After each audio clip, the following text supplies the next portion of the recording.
Olá pessoal, nós falaremos agora sobre a terceira fase da seleção de mestrado e doutorado em educação da UFC, justamente a fase da arguição do projeto de pesquisa. Esse material foi produzido pelo professor Hamilton Perninck Vieira e pode ser utilizado como norte nessa fase da seleção. Primeiramente, é importante a gente ver os critérios de avaliação do projeto de mestrado e ou doutorado. Como já havia falado para vocês em uma das primeiras videoaulas, referentes à análise do edital, é de suma importância a gente verificar como a gente vai ser avaliado nas três fases, na primeira, segunda e terceira, e, claro, antecipar possíveis questionamentos, principalmente no que diz respeito à arguição. Então nós temos aí uma tabela com os critérios e a pontuação referente a cada critério. No primeiro critério nós temos articulação, capacidade argumentativa e sistematização de ideias. Depois nós temos o domínio do conteúdo e fundamentação epistemológica, aspectos teóricos, metodológicos do projeto de pesquisa. A gente vai ver cada critério desses mais especificamente nos próximos slides. E vejam aí que cada critério desse vale 3 pontos, e sendo que o último, a articulação das publicações acadêmicas além de pesquisa, vale 1 ponto. Então vamos agora à análise de cada critério desse. No que diz respeito à articulação, capacidade argumentativa e sistematização de ideias, nós temos aqui 3 palavras, 3 focos, na verdade: articulação, capacidade argumentativa e sistematização de ideias.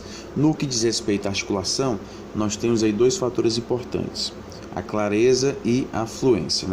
Você deve ser claro naquilo que você está dizendo, seja objetivo, e evite também os truncamentos durante as explicações. O que geralmente a gente costuma fazer? Treinar antes, treine a sua apresentação, a cronometre também a apresentação, para que quando você chegar nesse momento, no momento da avaliação, não tenha tantas surpresas assim. Então esse critério da fluência é importante, até mesmo quando a gente se depara com candidatos que estão muito nervosos, ou mesmo não estão muito seguros daquilo que puseram em seus projetos. Isso acaba influenciando na própria fluência. Aí vem os truncamentos de períodos, ou mesmo períodos incompletos. Então é importante a gente treinar em casa, cronometrando a nossa apresentação, para buscar essa fluência. É claro que naturalmente o nervosismo acaba surgindo na avaliação. No entanto, é importante que a gente esteja treinado para saber lidar com esse nervosismo. O próximo critério aqui é a da argumentação. Aí nós temos aí 2 focos: a fundamentação e a lógica. E nessa fundamentação, é claro, você vai trazer as autoridades no assunto. E lembrando que o próprio conceito, a própria etimologia da palavra argumento, que vem do grego argos, aquilo que faz brilhar, Então justamente a argumentação é aquilo que vai fazer a sua ideia brilhar. Quais são os argumentos que você vai utilizar para defender a sua ideia? E ao trazer esses argumentos, você pode fundamentar em pesquisas de autoridades sobre o assunto. E claro, sempre seguro naquilo que você está falando. Geralmente a insegurança vem não pelo nervosismo, mas sim pela própria insegurança relativa ao tema que você está pesquisando. Por isso é muito importante você ler, reler o seu projeto, anotar os argumentos que defendem a sua ideia, para que no momento da avaliação você possa expor esses argumentos, claro, com fluência, sem os truncamentos. Essa articulação com fluência dá uma ideia de segurança, né? E eles querem candidatos que demonstrem segurança naquilo que estão falando. Às vezes o candidato não tem segurança, acaba truncando, né, a própria fala.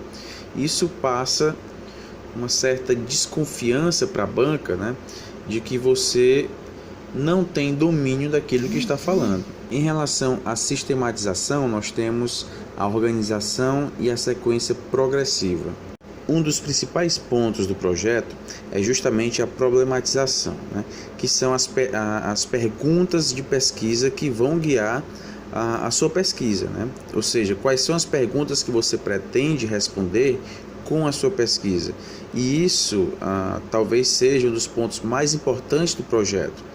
Como ponto mais importante, é recomendável, né, que ele não surja logo no início, que durante a sua explicação você comece com um panorama geral, para só depois vir com as perguntas de pesquisa, que é como se fosse o clímax, né, do seu trabalho. Ninguém começa a apresentação, né, de uma argumentação como essa já de cara com as perguntas de pesquisa. No que diz respeito ao domínio do conteúdo e fundamentação epistemológica, nós temos aí dois focos, né? Conteúdo e a epistemologia. No que diz respeito ao conteúdo, nós temos aí dois subitens, né? Categorias da linha e categorias do eixo. Então é importante, né, vocês fazerem uma leitura da linha que vocês escolheram, né? E claro, também do eixo específico dessa linha. É recomendável, por exemplo, vocês verificarem as pesquisas que estão sendo desenvolvidas, né, nessas linhas de pesquisa e também especificamente nos eixos. Vejam aí os professores que trabalham nessa linha, acessem o currículo Lattes desses professores e vejam quais são os trabalhos que estão sendo defendidos, né, pelos orientandos desses professores. E você fazer uma relação do seu projeto, né, com esses trabalhos que já estão sendo desenvolvidos nessas linhas e especificamente nos eixos, isso é bem visto pela banca. Indo agora para os aspectos teóricos e metodológicos do projeto de pesquisa, né? Nós encontramos aí no primeiro ponto, abordagem / paradigma. Aqui diz respeito, né, a que tipo de abordagem você está utilizando em sua pesquisa. E assim, do ponto de vista da abordagem do problema, a sua pesquisa pode ser quantitativa ou qualitativa. As pesquisas na área da educação, né, geralmente são qualitativas, então é muito provável que a sua pesquisa também tenha essa abordagem qualitativa. Isso em relação à abordagem do problema. Do ponto de vista dos objetivos, né, a sua pesquisa pode ser exploratória, descritiva ou então explicativa. Do ponto de vista dos procedimentos técnicos, né, utilizados, pode ser uma pesquisa bibliográfica, uma pesquisa documental, experimental, pode ser também um estudo de caso, uma pesquisação, né? Então isso varia de acordo com o procedimento técnico que você utilizou no seu projeto. Então é importante você revisar o seu projeto, né? Para já, caso lhe perguntem, né, você já saiba quais são as abordagens que você utilizou. Em relação aos instrumentos, né, quais são os instrumentos que você vai utilizar em sua pesquisa? Então, por meio de que ferramentas você vai chegar até o seu objeto de pesquisa? Então, se você vai pesquisar, por exemplo, a relação entre professores, né, e alunos com deficiência. Então, como é que ocorre essa relação do professor com o aluno com deficiência durante as aulas desse professor? Qual é o instrumento que vai fazer com que você tenha acesso a esse objeto, né? Se é por questionários, você vai fazer gravações, você vai utilizar anotações, por exemplo, né? Então, quais são os instrumentos que você vai utilizar para tocar esse objeto de pesquisa? Em relação aos sujeitos, né? Quem são os sujeitos da sua pesquisa? São professores? São alunos, né? Esses sujeitos são coletivos, como por exemplo a escola, né? Então, quais são os sujeitos envolvidos na sua pesquisa, né?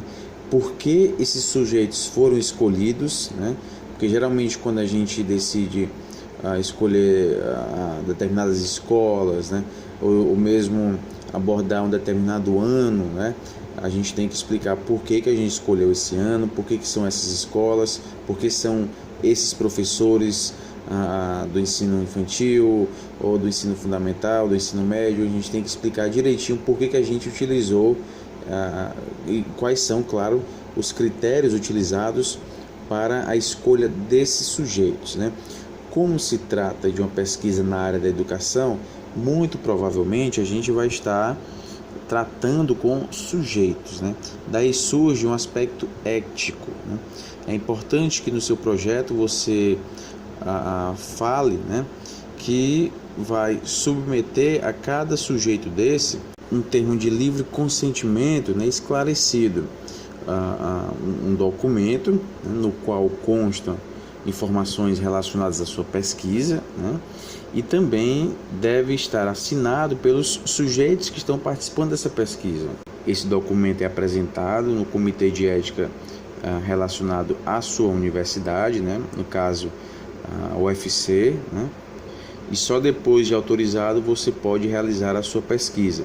Então é importante que quando a gente traz, né, uma ideia de trabalhar com sujeitos, né, sempre surge essa questão ética de a gente, por meio desse termo, pedir autorização a esses sujeitos para realizar essa pesquisa, né?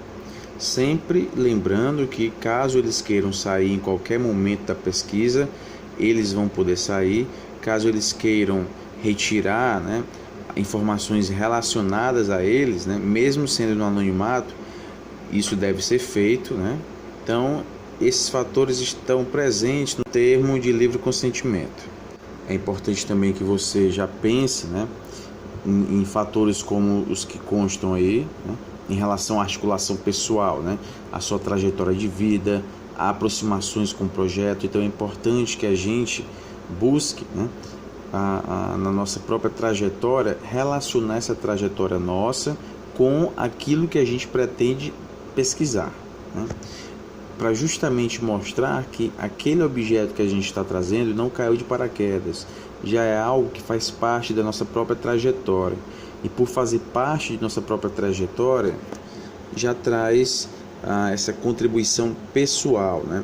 Então eles veem com bons olhos quando a gente mostra que esse objeto de pesquisa, né, já faz parte da nossa vida. Em relação à experiência profissional, né, aqui você vai relatar as suas experiências na sala de aula, na parte de gestão, como coordenador. Nós temos candidatos que não vêm da área da educação, né? Vêm das exatas, por exemplo, matemática, física. Então, é importante que nesse momento de falar sobre a experiência profissional, a gente busque sempre alguma ligação com essa área da educação. No que diz respeito ao aspecto acadêmico, né, a gente vai focar na nossa própria formação inicial, né, o nosso curso de graduação, ou alguns fizeram bacharelado, enfim, né? Essa é a nossa formação inicial, os cursos que a gente fez na universidade. Formação continuada são esses cursos que a gente faz, cursos de idiomas, por exemplo, cursos ligados à área da educação, né? Geralmente cursos de 40 horas, 50 horas, nós temos aí uma formação continuada. E também a nossa produção científica, né? Os artigos apresentados, trabalhos apresentados em eventos, participação em mesas redondas, por exemplo. E nós temos aí um desenho teórico metodológico para a apresentação do seu projeto de dissertação ou tese, né? Então nós temos aí algumas divisões, né? Na introdução temos a contextualização, o problema, o objetivo, a problemática e a estrutura, né? Então aqui você vai contextualizar, né, o seu tema, trazer o problema, aquela pergunta, né, que você pretende responder. Daí a gente tem um dos pontos principais do seu projeto, é justamente a pergunta, né? Essa pergunta que vai atiçar a curiosidade da banca, né?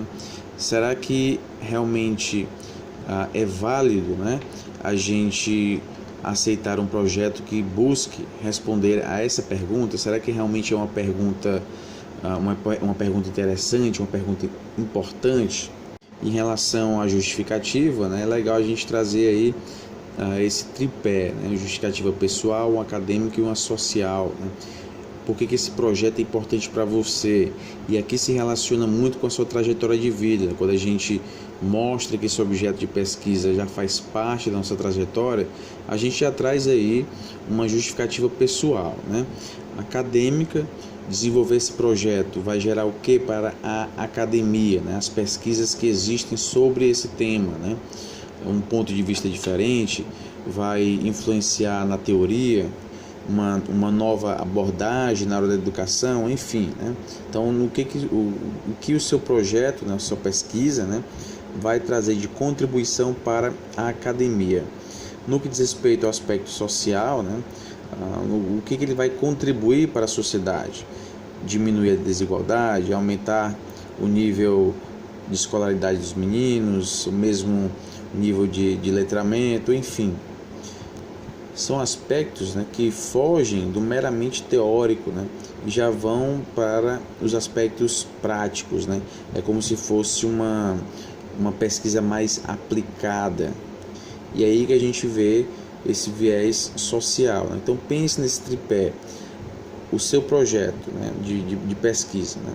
Desenvolver essa pesquisa vai contribuir em que para você mesmo, vai contribuir em que para a academia, né? E em que para a sociedade. Então pense nesse tripé, que é legal a gente fazer essa referência lá no momento da arguição. O próximo ponto a ser abordado nessa entrevista, né, são os aspectos teóricos e metodológicos, né? A abordagem que você utilizou, quais foram os métodos, os instrumentos utilizados para a coleta de dados, né? Os sujeitos envolvidos, por que esses sujeitos, no que diz respeito ao aspecto ético, né? É importante fazer uma referência bem rápida, né, ao comitê de ética da universidade, que você vai submeter esse projeto ao comitê de ética e, uma vez aprovado, realizar as suas pesquisas, porque teoricamente a gente só pode partir para as pesquisas em campo com esses sujeitos, né, depois de aprovado o projeto pelo comitê de ética. E é importante a gente trazer isso para a arguição, porque mostra que a gente entende exatamente, né, quais são os passos de uma pesquisa como essa. No que diz respeito à análise de dados, né, aqui você vai trazer as teorias que você já mostrou na sua fundamentação teórica, né, e com essas teorias, né, com esses conceitos dessas teorias, fazer justamente a análise dos dados. Então é importante que a sua análise de dados, né, seja feita tomando por base a teoria que você traz, porque senão vai ficar a impressão que você simplesmente jogou aquela teoria no projeto e não está utilizando essa teoria. Então é importante que essa teoria seja utilizada durante a análise de dados. Agora, é claro, antes disso, realizar a divisão em categorias, né? Quais são as categorias que você pretende examinar, e em cima dessas categorias trazer aí a teoria. E lembrando que essa teoria, né, aqueles referenciais que você vai citar na sua arguição, é importante que todos eles estejam presentes nas referências do seu projeto, né? Então evite fazer referência a um pesquisador que não esteja lá nas referências do seu projeto.